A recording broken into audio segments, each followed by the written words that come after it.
Bienvenue sur Africa 24 dans cette nouvelle édition du Non-Stop Info. Au sommaire de l'actualité, le secrétariat général de la communauté économique des États de l'Afrique centrale se félicite du bon déroulement du scrutin présidentiel au Cameroun. Ce 7 octobre, le vote s'est déroulé dans le calme malgré quelques incidents dans les régions anglophones du pays. Le 15 octobre 2018, c'est la date retenue pour le 6e congrès extraordinaire du Parti démocratique de Côte d'Ivoire, réuni en bureau politique d'urgence ce lundi. Le plus vieux parti a vivement critiqué ses ex-alliés. Et clap de fin pour l'African Fashion International, rendez-vous de la mode africaine qui s'est tenu en Afrique du Sud. Des créateurs de multiples horizons ont dévoilé leur collection sous le thème Afro-Asia. Mais tout d'abord, les électeurs camerounais ont voté ce dimanche 7 octobre pour l'élection présidentielle. Un scrutin uninominal qui s'est déroulé dans le calme en dépit de quelques incidents dans les régions anglophones du pays. En attendant la proclamation des résultats par le Conseil constitutionnel, la communauté économique des États de l'Afrique centrale a salué le processus électoral. On écoute à ce propos Raymond Chibanda, chef de la mission CAC. L'élection présidentielle du 7 octobre 2018, de par ses enjeux et son contexte exceptionnel, constitue une avancée démocratique notable pour le Cameroun. La mission félicite le peuple camerounais pour sa maturité politique et son sens élevé de patriotisme dans le déroulement pacifique du scrutin du 7 octobre 2018. Elle félicite Élections Cameroun et l'ECAM pour l'organisation professionnelle du scrutin et les améliorations apportées par rapport aux élections passées. La mission exhorte les acteurs politiques et leurs militants à recourir aux voies légales pour toute contestation éventuelle. Et ce pas en avant vers l'intégration africaine, l'Éthiopie s'ouvre aux voyageurs africains. Le pays pourrait délivrer des visas aux ressortissants du continent dès leur arrivée sur son sol. L'annonce a été faite par le président Mulatu Teshome à l'ouverture d'une session de l'Assemblée nationale éthiopienne. C'est d'ailleurs le vœu de la promesse de l'Union africaine. L'organisation panafricaine exhorte les pays du continent à supprimer les visas pour ses ressortissants. Pour rappel, les citoyens africains peuvent seulement voyager sans visa dans 22% des pays du continent, selon un récent rapport de l'Union africaine. En Côte d'Ivoire, les dissensions s'accentuent entre le PDCI-RDA et ses alliés du RHDP. À quelques jours des élections municipales, Henri Konabédia a convoqué ce lundi à Daoukro un bureau politique d'urgence de son parti. Occasion pour le plus vieux parti ivoirien de faire le point sur la situation actuelle et fixer la date du prochain congrès extraordinaire. Les précisions dans ce reportage de notre correspondant Oliva Diakotan. Le PDCI, Parti démocratique de Côte d'Ivoire, tiendra son 6e congrès extraordinaire le 15 octobre 2018 à Daoukro. Une décision prise le 8 octobre 2018 lors du 9e bureau politique dans la même ville. Un congrès qui aura pour thème le PDCI RDA, stabilité et clarification pour une marche harmonieuse vers 2020. Ce congrès va permettre de clarifier la position du PDCI et d'en assurer la stabilité. Donc c'est une excellente chose. Le pays fait face aujourd'hui à un déficit de démocratie important. Les libertés individuelles bafouées et les institutions fragilisées. Le 9e bureau politique du PDCI a également dénoncé les injonctions de la justice dans la vie du parti. En effet, certains membres contestent les décisions du 24 septembre 2018 qui prolongent le mandat du président du parti et le retrait du PDCI du RHDP, la coalition au pouvoir. Le PDCI refuse de s'enfermer dans ce juridisme abscons que l'on veut lui imposer. Le PDCI reste debout et fort.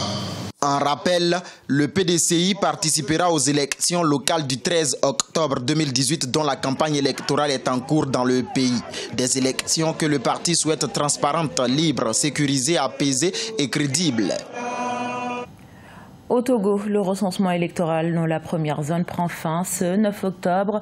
Ce recensement électoral envisagé permet, selon la CENI, de remettre à plat le fichier électoral existant et disposer d'un nouveau fichier crédible et fiable. Toutefois, il s'est déroulé malgré les contestations de la coalition des 14 partis de l'opposition qui appellent au boycott de cette opération. Reportage de notre correspondant MFA Kofi.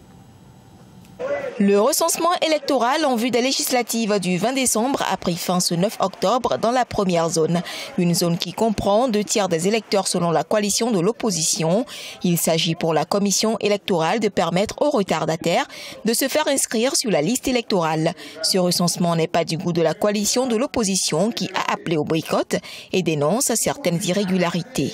On a transporté par bus entier des gens de localité en localité pour se faire recenser. Donc c'est ce qui fait les doubles, triples, quadruples inscriptions qu'on a dénoncées. Si la CEDEAO faiblit et qu'elle ne reste pas ferme envers ce régime qui ne veut pas respecter la feuille de route, alors elle met la sous-région en danger. La deuxième phase du recensement couvre la période du 17 au 25 octobre. L'enrôlement des électeurs se déroule sous la supervision des experts électoraux de la CEDEAO et reste diversement apprécié. Ceux qui se sont inscrits 2 fois verront à la fin que, après l'épuration, les doublons seront éliminés, ils seront retenus. D'ailleurs, selon la loi, il ne sera retenu que la dernière inscription. Malgré la médiation de la CEDEAO, le processus électoral fait toujours objet de contestation. Pour l'opposition qui demande l'arrêt du processus, toutes les conditions ne sont pas réunies pour des élections crédibles et apaisées. Au nombre de ces exigences, la question de la présidence de la CENI, qui doit être représentée par une personnalité de consensus. Gavi, l'Alliance du vaccin et la fondation UBA, la branche de responsabilité sociale du groupe United Bank for Africa, se sont associés pour renforcer les systèmes de santé et sensibiliser sur la vaccination à travers l'Afrique, à commencer par le Nigeria. Cette année, ce partenariat fera une réelle différence en réduisant la mortalité infantile et en facilitant la réalisation des objectifs de développement durable en 2030.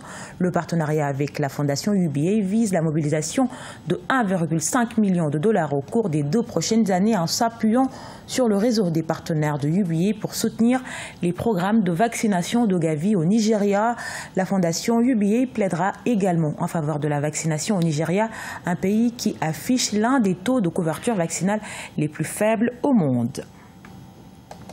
Également dans l'actualité, Johannesburg, capitale de la mode africaine, l'African Fashion International s'est clôturée ce dimanche 7 octobre, célébré sous le thème Afroasia. L'événement annuel a réuni des créateurs venus de tout le continent avec une mission commune, valoriser la culture et le patrimoine africain. Sharon Kamara. L'Afrique était à l'honneur lors de l'African Fashion International qui a pris fin à Johannesburg en Afrique du Sud ce dimanche 7 octobre. S'inspirant des Fashion Week qui ont lieu dans les grandes capitales occidentales, l'événement a mis en avant les créations Made in Africa. Je pense que cela ressemble plus à un rassemblement pour les créateurs. Il n'y avait que de la mode. On a aussi vu des musiciens, des rappeurs, des joueurs de football. C'est un peu comme une grande session de poésie culturelle. Les créateurs présents ont été invités à présenter leur collection printemps-été sous le thème Afro-Asia. Pour l'occasion, des créateurs asiatiques ont également été conviés. La marque Mahosa Bailadouma, qui s'est fait connaître à l'international suite à un désaccord avec une grande enseigne de mode, a également présenté ses nouvelles créations. Comme vous avez pu le constater lors du défilé, nous nous sommes inspirés des Écossais, des Swati et des Zoulous. Bien sûr, nous travaillons toujours avec nos impressions Mahosa, mais j'essaie de célébrer toutes ces cultures au même terme que le Hosa. Nous sommes fiers d'être Hosa, mais nous n'ignorons pas les autres cultures et c'est ce que j'essaie de montrer avec mes créations.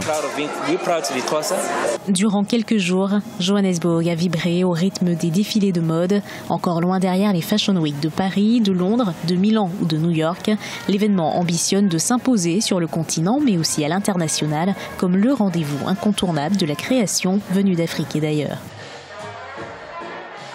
Ce journal a été réalisé par l'ensemble de la rédaction. Merci pour votre fidélité. Retrouvez dans un instant une nouvelle édition de l'actualité sur Africa 24.